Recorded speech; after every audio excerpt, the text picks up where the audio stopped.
What's up, guys? Miss Paz here, back with another Star Wars Galaxy of Heroes commentary video, and today we're talking about how to unlock BB-8. BB-8 is unlocked with your First Order units, and two of those guys are probably some of the hardest characters to farm, or at least they were. First Order Stormtrooper is by far one of the hardest characters to farm, only 3 hard modes. Granted, there are harder characters to farm, but he remains one of the harder characters to farm in the game. And the First Order TIE Pilot used to be even harder than First Order Stormtrooper, but he was recently added to the fleet store, so that is going to ease up a little bit of that farming tension if you are over level 60 and able to farm him. Which, let's face it, if you are looking at BB-8, you're probably over level 60 anyway, so you've got access to the fleet store. The first 4 or 5 phases of this event go very, very quickly. You will not need overpowering, Gear 9, Gear 10 First Order troops to actually get through the first 4 phases of this battle. Phase 5 is where it gets a little bit more interesting, which, honestly, I have seen a lot of people have pretty good success with this event with really just Kylo Ren. So if you are only going to focus on one First Order character to keep in your lineup, or actually level up, gear up, whatever, so that you can get BB-8, I would put heaviest emphasis on Kylo Ren. He is, like I said, very, very powerful, very, very useful, and can pretty much solo this event from what I've heard. If you're only going to put one Zeta on any of your First Order, again, I recommend Kylo Ren, because his Zeta ability allows him to regain protection equal to the amount of damage dealt with his ability Outrage, which is the single target ability, not the AoE that gives him retribution. Things to remember, however, is that you have to make sure that you're not getting stunned, because stun is going to be the one thing that does Kylo Ren in. So you're going to want to make sure that you are able to take out the Veteran Smuggler Chewbacca and Finn as fast as possible. Veteran Smuggler Chewbacca is the softer target of the two. I noticed that both BB-8 and Finn tended to have the most health and protection of the 5 enemies on the event. The other thing that makes Kylo Ren so great for this event is the fact that Kylo Ren's unique allows him to take significantly reduced damage from percent health effects. So all the exposes that your team is going to be subjected to are going to have a much lesser effect on Kylo Ren. As you saw right there, Rey's attack on Kylo Ren with Expose did significantly less damage than this attack with Veteran Smuggler Han Solo on the rest of the First Order who had Expose as well. That is going to be a huge help when keeping Kylo Ren alive, because all the damage done to Kylo Ren has to be done with the base attack, not through any bonus damage from Expose. When you get into the higher tiers of this event, that's when a little bit more of the strategy comes into play, especially if you're a character who only has Gear 8, Gear 9 First Order.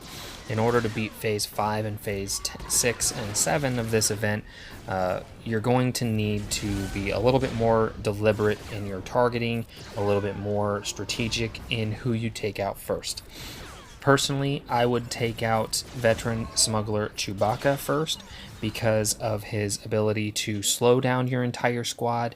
He can stun a primary target and strip that target of buffs. So if you're running a First Order Stormtrooper, he is going to not only take away the buff from your First Order Stormtrooper, but he's also going to stun him and slow the rest of your squad. So you want to be strategic in taking out Veteran Smuggler Chewbacca first, so that you can keep your taunt on your First Order Stormtrooper. If you're not worried about First Order Stormtrooper's taunt, then I would recommend taking out Rey, because she is a huge damage dealer. Also, taking out Veteran Smuggler Han Solo is not a bad idea. First 3 targets that I decided to take out in general were those 3 targets. As you can see from this gameplay here, I'm doing Tier 5 of this event with a Gear 10 First Order TIE Pilot, Gear 10 Phasma, Gear 11 Kylo with a Zeta, and these guys are dropping fast. So if you are doing this with Gear 8 and Gear 9, you're going to have more than enough firepower to come out on top. One other tool that you definitely want to make use of is the First Order Officer's turn meter removal.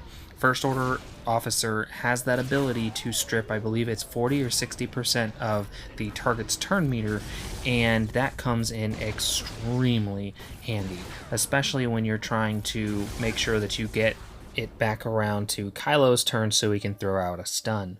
When it comes to modding your squad, now granted, obviously if you are gear 9, 10, 11 on most of your characters, mods really won't even matter. You won't even have to put mods on your characters if you don't want to, because I saw plenty of people saying, yeah, I didn't even put mods on my First Order, I just went and did the event and I won. So, but if you are at level, gear level 7, gear level 8, gear level 9 on your characters, you're going to want to make sure that you're using more of those flat numbered value mods instead of percent.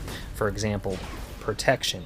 You're going to want to put flat protection on characters instead of percent protection when they're at lower gear levels, because they aren't going to have as much protection to gain a bonus from that percentage. So like if you have a First Order Stormtrooper who's only gear level 7, he may have, I don't know if this is accurate, but he may only have 10,000 protection. Well, obviously 1% of 10,000 is only 100. You can get 100 protection on like a Mark III mod. So when it comes to protection, when your characters are a lower gear level, and this goes for anywhere in the game, you can get a better bonus from a flat number or flat value on your protection than from a percentage. Talking about the actual gameplay here, you can see how fast my First Order Officer died, and he was gear level 8, and this is the 6th tier of the event. So it's pretty clear that even gear level 8 characters are going to be a little bit on the undergeared side to take out tier 6. Tier 6 is where it's going to get dicey. So that's where you're probably going to need more of the gear 8, or rather gear 9, gear 10, and possibly a gear 11 to really make it easy. You can see there that while First Order Officer and First Order Stormtrooper died very quickly, Kylo Ren had his protection barely even scratched. First Order First Order TIE Pilot was a little, he was a little hurting there, but Phasma was virtually untouched as well. So, like I said, the two most important characters to keep alive or to gear up, and really, honestly, this goes for all facets of the game. I mean, Kylo Ren has a lot of use outside of this event, as does Captain Phasma, is a very good quality leader for Galactic War for a lower level player.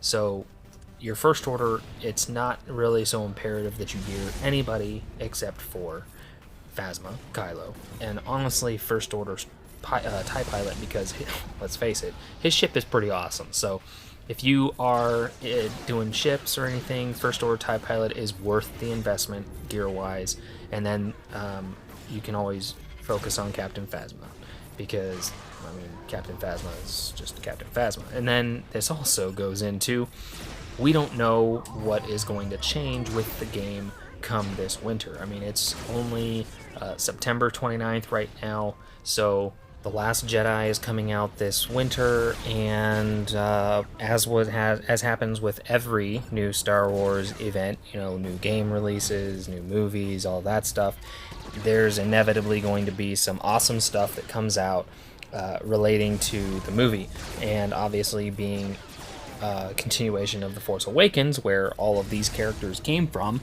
you're going to see some new characters introduced to the game, so possible new First Order synergies coming out. I mean, right now these are the only 5 First Order in the game. BB-8 was the 7th Resistance character added to the game. So I sincerely doubt that we have seen the last of either faction. So bear in mind that there is a lot potentially that is going to change on both factions in the coming months. You're going to see new First Order, you're going to see new Resistance. So keep that in mind when you're gearing up your characters. If you don't want to gear up First Order Officer, don't worry about gearing him up that much, because honestly, there are probably going to be better First Order that come out in the coming months. When you are talking about your Resistance, if you don't want to gear up the Resistance pilot, you don't have to, because inevitably there's going to be more resistance added to the game. I mean, we've already got R2 and BB-8 added to the game in the last 6 to 8 months, and they're great. They're incredible, so you don't have to gear up every single character of every faction. Just get them to 7 stars, and you can ride your Gear 11 Zeta Kylo into the sunset and get your 7-star BB-8 as long as you have at least 7 stars on all of your other First Order. So, quick summary. Kylo Ren equals win. Zeta Kylo Ren equals easy win. Kylo Ren. Gear up your Kylo Ren. Kill order, make sure that you're killing veteran smugglers and Rey first, because they're the easiest to kill and they're the most dangerous. And then focus on either stripping Finn of his turn meter or stun locking him with Kylo Ren, and then take out BB-8, and you'll have yourself a 7-star BB-8. If you liked the video, guys, I'd greatly appreciate it if you could like, favorite, subscribe. And as always, guys, follow me on Facebook, follow me on Twitter. I'm most active on Twitter. So if you're going to pick one of the two, pick Twitter. You'll get a lot more out of it. And then as always, guys, join my Discord server to continue the conversation, and I'll catch you later.